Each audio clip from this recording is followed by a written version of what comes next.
Most of your suffering isn't happening now. It's happening in silent conversations with something that no longer exists. A dialogue with moments that ended years ago, yet they keep speaking inside you as if they're still alive. You might call it memory. You might call it experience. You might even call it who I am. But the truth is a little more unsettling. The past survives, not because it's strong, but because it's familiar. And we all know that familiarity feels safe, even when it's hurting us. So what's really going on here? There's a hidden mechanism at play. Letting go of the past doesn't mean erasing what happened. In fact, every event has already ended. It's completely over. What remains is your interpretation of it. It's your inner narrator, that internal witness who is always watching and commenting. It's the version of you that formed in response to what happened back then, but never realized its role was only supposed to be temporary. Most people think they're afraid of the past itself, but they're not. They're actually afraid of losing their identity without it. Because if that old story disappears, who are you? This is why we keep replaying old roles over and over again. The one who was betrayed, the one who failed, the one who was told they weren't enough, the one who just had to survive. The events are long gone, but the role we created for ourselves remains. Here's something crucial to understand. Your memory is not a recording device. It doesn't store reality like a video file. Every single time you remember something, you are recreating it. You're injecting new emotions, new meanings, and drawing new conclusions. You are not replaying the past. You are simulating it in the present moment. This is why the past often feels heavier over time instead of lighter. Each time you recall it, you strengthen the emotional imprint. It's not because the original event was so traumatic, but because your reaction to it, again and again, has been. Memory doesn't preserve the pain itself. It preserves the pattern of your response to it, and that pattern becomes a self-perpetuating loop. So here is the key insight. The past is not a collection of events that have a hold on you. It is a set of internal habits that continue to operate simply because you continue to identify with them. You are not trapped by what happened to you. You are trapped by the person you keep choosing to be in response to it. The power to break free isn't about changing the past. It's about changing who you are right now. Think about that for a moment. What role from your past are you still playing today? Acknowledging it is the first step toward finally letting it go. If this resonated with you, let me know in the comments. And for more insights like this, make sure to subscribe and hit that notification bell so you don't miss our next video. Thanks for watching. Here's a truth that might be a little uncomfortable. You could let go of the past while still living as the person that past was written for. You see, that version of you is the past. And this is why letting go usually fails. Most of us try to release the past from the exact same mindset, the same internal space where it was created. But think about it. That's impossible. An identity built on fear can't just release fear. An identity that blames others can't let go of resentment. And an identity that thrives on drama will find drama even in the most peaceful moments. So, The problem isn't the memory itself. The problem is the identity we're holding on to. Imagine each memory as a letter addressed to a specific version of you.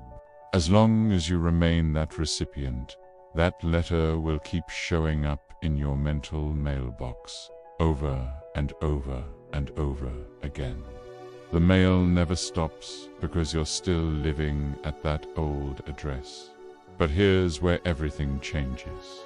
There's this incredible, often overlooked quality of your own consciousness. You can observe, you can step back and just watch your thoughts, your emotions, your memories, even the stories you tell yourself about them. This leads to a truly radical conclusion. If you can observe it, you are not it. Let that sink in for a second. You are not your past. You are not your mistakes. You are not your emotional history. You are the awareness, the quiet space in which all these things appear and disappear. The moment this clicks for you, not just as an idea, but as a real, felt experience, the past loses its power. It's like that letter arrives, but the person it was addressed to no longer exists. It's mail for a ghost. When this shift in awareness happens, the past stops being a prison and becomes an archive. What's the difference? An archive doesn't chase you. It doesn't scream at you, demanding you repeat the same old patterns. It doesn't define what your future has to be. It's just a library of information. You can go in, you can learn from it, or you can just leave it untouched on the shelf. The problem was never the archive itself. The problem was that we were trying to live inside it, treating it like our home instead of a reference section. So why do we stay so attached? Why do we choose to live in the archive? It comes down to one word: predictability. In the past, you know who you were. You know the script. You know how you suffered, what you could expect, the whole familiar story. The future, on the other hand, is wide open, uncertain, undefined. And our minds often prefer the comfort of a familiar prison to the scary freedom of the unknown. But here's the final takeaway. Pain isn't caused by the past itself. Pain is caused by our resistance to change, our resistance to becoming someone new. It's the struggle of clinging to an old identity that no longer serves us. The moment we allow ourselves to evolve, to become the person who lives here and now, the past naturally finds its place not as a burden we carry, but as a story we've already read. Thank you so much for watching. If this resonated with you, I'd love it if you'd subscribe for more content like this. See you in the next one. Have you ever tried to let go of something, only to find yourself holding on even tighter? What if I told you that letting go takes no effort at all? In fact, effort is the very thing keeping you stuck. True letting go happens when the past simply becomes irrelevant. Think of your attention as a currency. It's the most valuable thing you have. Whatever you feed with your attention grows. Whatever you starve eventually dissolves. But here's the paradox. You can't stop thinking about something just by trying to fight it. Have you noticed that the more you try to forget, the stronger the memory becomes? The more you try to suppress an old part of yourself, the more it defines you. And the more you try to eliminate a past hurt, the more personal and painful it feels. The secret isn't to fight the old thoughts. It's redirection, but not just a simple distraction. It's not about running away from the past. It's about moving toward a future version of yourself who simply doesn't need that past anymore. Imagine your mind is like a computer. You don't fight with old, buggy software, right?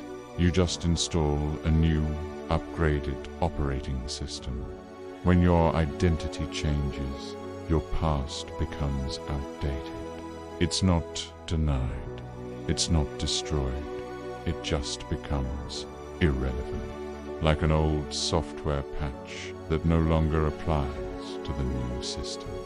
You don't need to battle the shadows. You just need to walk toward a brighter light, and you'll find the shadows simply disappear on their own. Think about your life as a biography.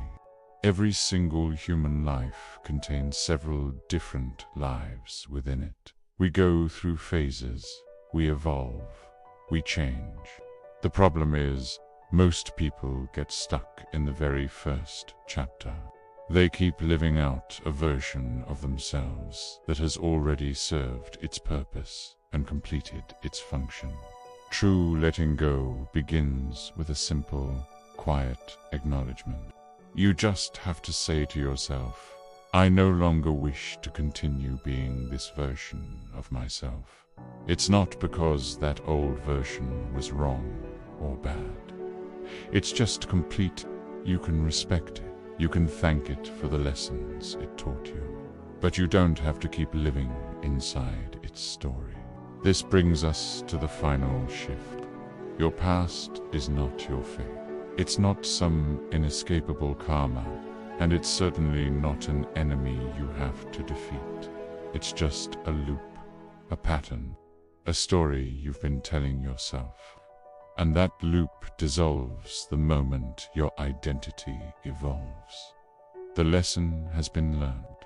The class is over. The only reason you've stayed seated is because the unknown corridor ahead feels a little frightening. So, letting go really begins with one single sentence. Just one. I no longer need this story in order to be myself. When you truly feel that a brand new question appears, a question that has no predefined answer. If the past no longer defines you, what will? And right there, in that open space, in that infinite possibility, that is where your freedom truly begins. Thanks for watching. If you're still here, still watching my videos, I just want to say something simple. Thank you. In this world of endless noise and constant distractions, the fact that you choose to spend your time here with me means more than you can possibly imagine. It means you're one of those rare people who wants to go deeper, who wants to question things, and who looks for answers inside yourself, not just on the surface. I am honestly so happy that there are people like you who share these interests, these questions, and this search for meaning.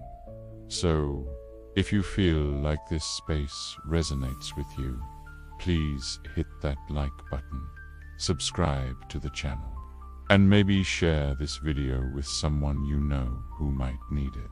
Your support helps this content reach more people who are also quietly searching. Thank you for being here, really.